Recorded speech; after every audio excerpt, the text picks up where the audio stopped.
가정은 우리 삶에서 가장 소중한 곳입니다. 서로를 사랑하고 위로하며 기쁨과 평안을 누리는 공간이기도 합니다.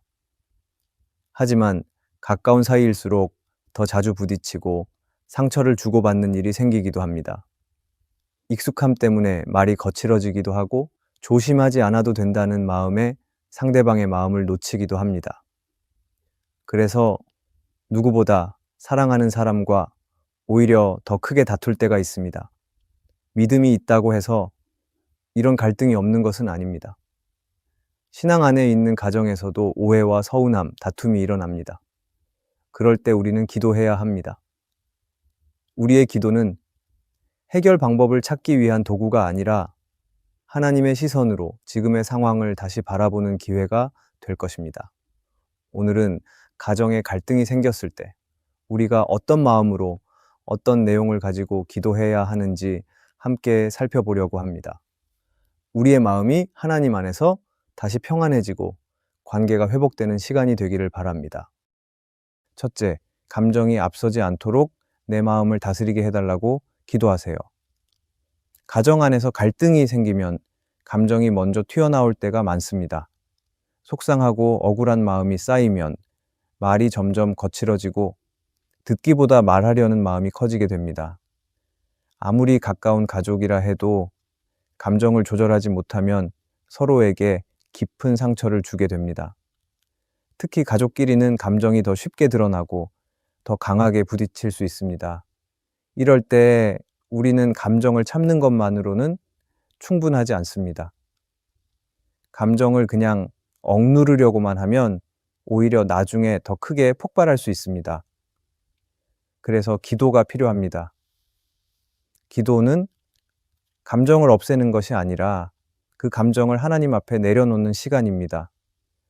왜 이렇게 화가 나는지, 왜 이런 말이 그렇게 서운하게 들렸는지, 내 마음 안에 있는 생각과 느낌을 하나님께 그대로 드리는 것이 기도입니다. 성경에도 감정을 조절하지 못해 실수한 사람이 나옵니다. 모세는 하나님의 말씀을 따라 백성을 인도했던 훌륭한 지도자였지만 민수기 20장에서 백성들이 또다시 불평할 때 너무 화가 난 나머지 반석을 2번 쳐서 물을 냈습니다. 하나님은 단지 반석에게 명령하라고 하셨지만 모세는 화난 감정대로 행동했습니다. 그 일로 인해 모세는 가나안 땅에 들어가지 못하게 됩니다. 그만큼 감정이 앞서면 하나님의 뜻도 놓치게 된다는 것을 보여주는 이야기입니다. 우리도 갈등 상황에서 이렇게 기도해야 합니다. 하나님, 제 감정을 먼저 다스려 주세요. 말보다 기도가 먼저 나오게 해주세요. 억울한 마음도, 서운한 마음도 모두 하나님 앞에 먼저 내려놓게 해주세요. 이런 기도를 드릴 때 우리 마음이 조금씩 차분해지고 하나님이 주시는 평안이 마음을 붙잡아 줄 것입니다. 감정이 드러나는 건 잘못이 아닙니다. 하지만 그 감정에 끌려가면 결국 말과 행동이 다치게 됩니다. 그래서 갈등이 생겼을 때는 먼저 기도하면서 내 마음을 하나님께 맡기는 것이 중요합니다. 내 감정이 앞서지 않도록 도와달라고 하나님의 평안이 내 마음을 지켜달라고 구해야 합니다. 가정 안의 갈등 속에서 감정이 앞서지 않도록 내 마음을 다스리게 해달라고 기도하는 것이 회복의 시작이 되고 서로를 다시 사랑할 수 있는 힘이 될 것입니다. 둘째, 상대방을 바꾸기보다 내 안의 완악함부터 보게 해달라고 기도하세요. 가정 안에서 갈등이 생기면 우리는 보통 상대방이 먼저 바뀌기를 바라며 이런 생각을 합니다. 저 사람이 나를 좀 더 이해해 줬으면 좋겠어. 자꾸 저런 말투를 고치지 않으니까 힘들지. 물론 이런 마음은 잘못된 것이 아닙니다. 누구라도 갈등의 순간에는 자신이 상처받았다고 느끼고 그 원인을 상대에게서 찾는 것이 익숙할 것입니다. 그런데 문제는 그 시선이 굳어질수록 내 마음은 점점 더 단단해지고 기도를 할 때 상대를 바꾸어 주세요 라는 간구로 가득 차게 된다는 것에 있습니다. 그러나 하나님 앞에서 드리는 기도는 상대에 대한 불만을 털어놓는 시간이 아니라 내 마음을 다시 들여다보는 시간이 되어야 합니다. 갈등의 상황 속에서 내가 어떻게 반응했고 어떤 마음으로 상대를 대했는지를 솔직히 돌아보는 것이 우리가 먼저 해야 할 기도입니다. 우리는 때로 마음으로 판단했을 수 있고 이해한다고 말하면서도 내 기준을 고집했을 수도 있습니다. 그런데 이런 마음이 성경에서 말하는 완악한 마음이 될 수도 있습니다. 그러기에 우리는 먼저 내 안에 고집과 판단이 얼마나 깊이 자리 잡고 있는지를 돌아보아야 합니다. 그리고 이 마음을 하나님 앞에 가져가야 합니다. 하나님, 저 사람만 문제가 있는 게 아니라 제 마음에도 벽이 있습니다. 제가 옳다는 생각이 너무 강하고 상대를 있는 그대로 보지 못했습니다. 제 안에 있는 단단한 마음을 녹여주세요. 그렇게 기도할 때 비로소 갈등의 방향이 바뀌기 시작할 것입니다. 성경에도 이런 과정을 경험한 사람이 있습니다. 바로 야곱입니다. 야곱은 형 에서를 속여 장자의 축복을 가로챘고 그 일로 인해 형의 분노를 피해 도망쳤습니다. 그렇게 두 사람은 오랜 시간 떨어져 지내야 했습니다. 야곱은 도망자의 삶을 살면서도 늘 두려움 속에 있었습니다. 하나님은 그를 외면하지 않으셨고 결국 형과 다시 만나게 하셨습니다. 그런데 야곱은 형을 만나기 전날 밤 야복강에서 하나님과 밤새 씨름하는 시간을 갖게 됩니다. 그날 밤 야곱은 두려움보다 더 깊은 마음을 하나님께 내어놓았습니다. 형과의 관계에서 자신이 저지른 잘못, 자신의 두려움, 자신의 욕심을 하나님 앞에 털어놓았습니다. 그리고 하나님 앞에서 마음을 낮추고 나서야 그는 형에서 앞에 엎드릴 수 있었습니다. 여기에서 야곱이 진짜 변화된 것은 형이 달라졌기 때문이 아니라 하나님 앞에서 자기 마음이 먼저 바뀌었기 때문입니다. 그리고 놀랍게도 형에서도 그 야곱의 달라진 태도 앞에서 마음을 열고 그를 품었습니다. 갈등을 풀고 관계를 회복하게 된 것은 하나님께서 먼저 야곱의 마음을 만지셨기 때문이었습니다. 우리도 가정 안에서 갈등을 겪을 때마다 이 야곱의 기도를 드려야 합니다. 하나님께 왜 저 사람은 안 바뀌는지 모르겠습니다. 라고 기도하면 내 시선은 계속 상대에게만 머물게 됩니다. 하지만 하나님, 제 안에 굳어진 마음을 먼저 보게 해주세요 라고 기도하면 그 기도는 내 태도와 말투, 시선을 바꾸는 힘이 될 것입니다. 물론 이 기도는 쉽지 않습니다. 내가 더 많이 참았다고 느껴질 때, 내가 더 상처받았다고 생각될 때, 내 마음을 먼저 내려놓는 것이 억울하게 느껴질 수 있습니다. 그러나 억울함을 하나님 앞에 솔직하게 고백하면서도 그 속에서 나를 먼저 돌아보게 해달라고 기도하는 사람을 하나님은 외면하지 않으실 것입니다. 오히려 이 기도를 통해 하나님은 마음의 단단함을 부드럽게 바꾸시고 그 사람을 통해 관계를 회복시키실 것입니다. 그럴 때 우리는 상대방을 바꾸려는 마음보다 내 안에 있는 완고함부터 하나님 앞에 내어놓아야 합니다. 이 기도가 시작될 때 하나님은 우리 가정 안에 새로운 회복의 길을 여실 것입니다. 셋째, 서로의 말을 끝까지 들을 수 있는 인내를 달라고 기도하세요. 가정 안에서 갈등이 깊어지는 이유 중 하나는 서로의 말을 끝까지 듣지 않기 때문입니다. 상대가 어떤 마음으로 말하는지를 들어보기도 전에 내 생각이 앞서고 감정이 먼저 반응하면 대화는 곧 싸움으로 바뀌게 됩니다. 마음을 열고 말하는 사람은 점점 말문을 닫게 되고 듣지 않는 태도는 오해를 더 크게 만듭니다.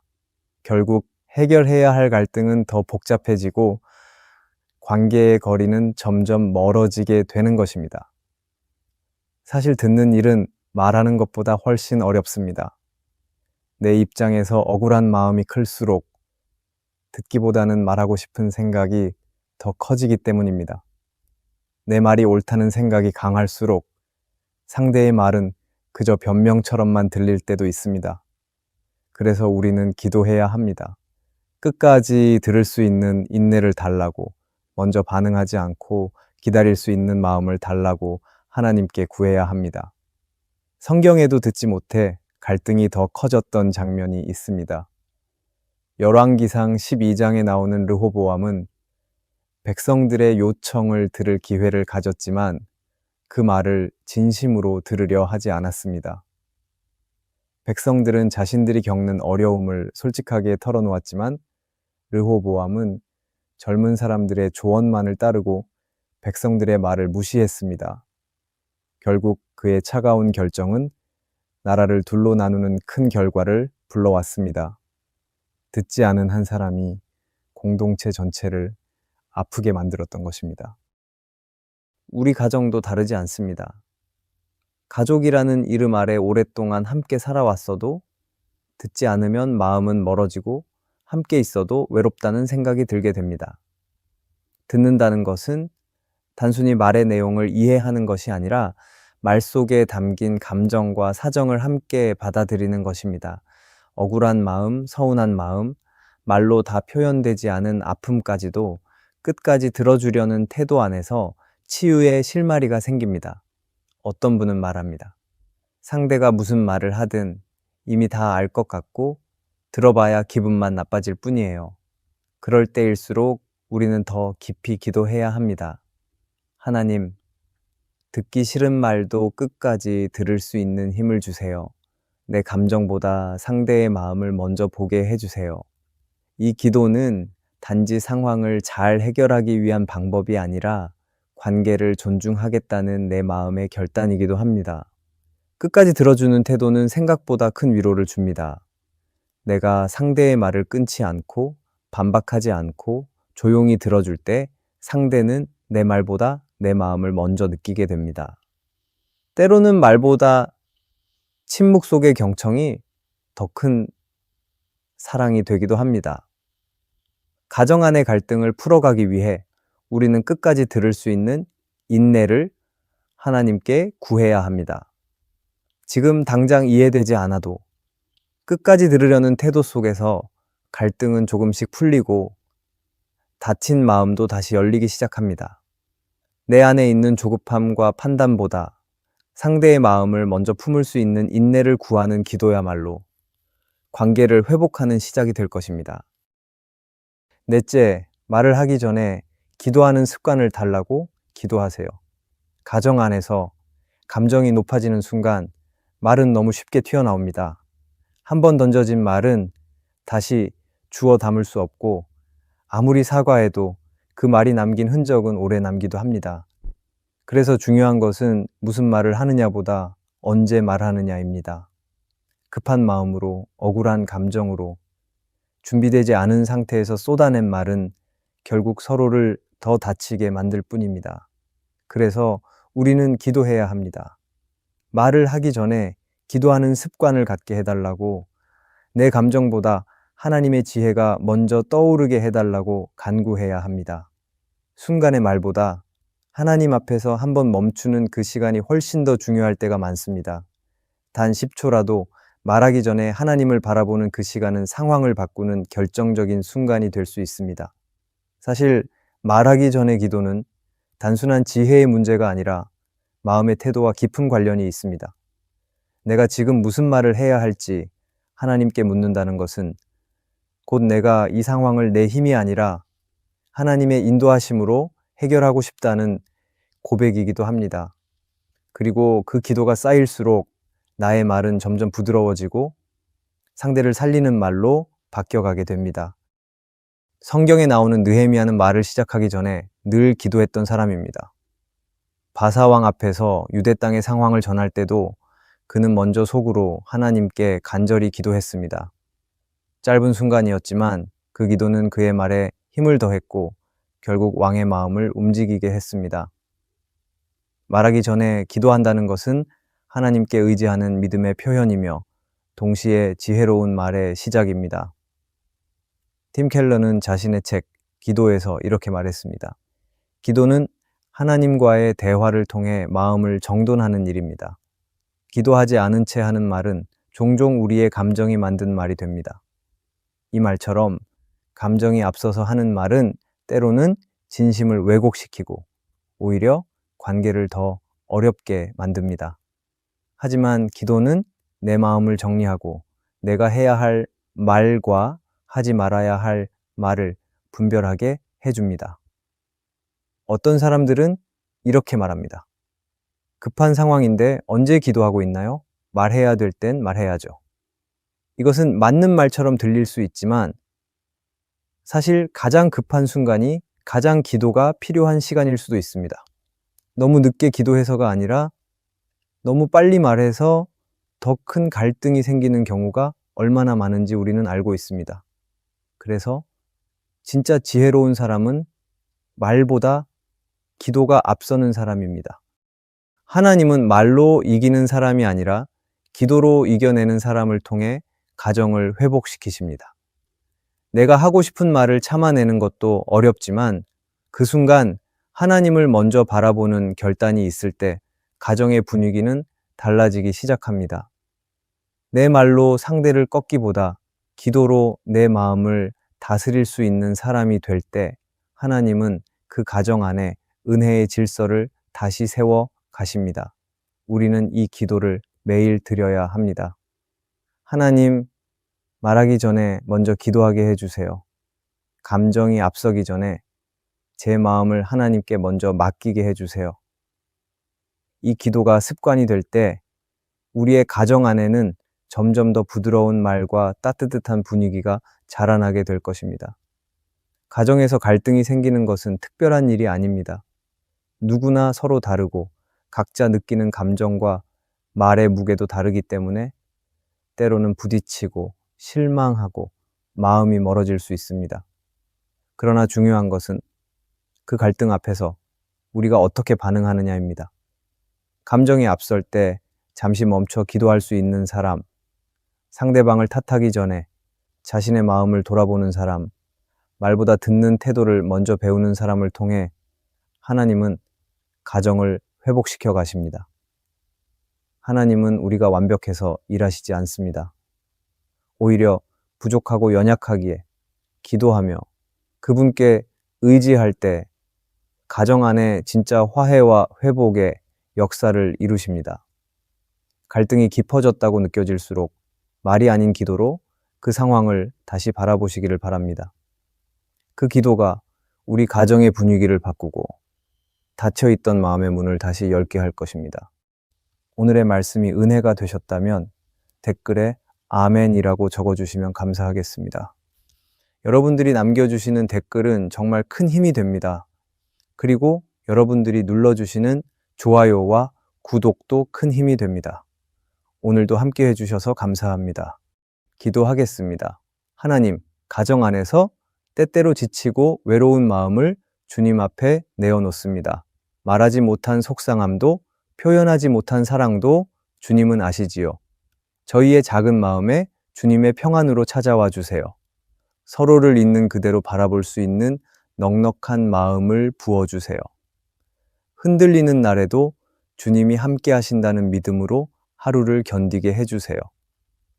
예수님의 이름으로 기도합니다. 아멘.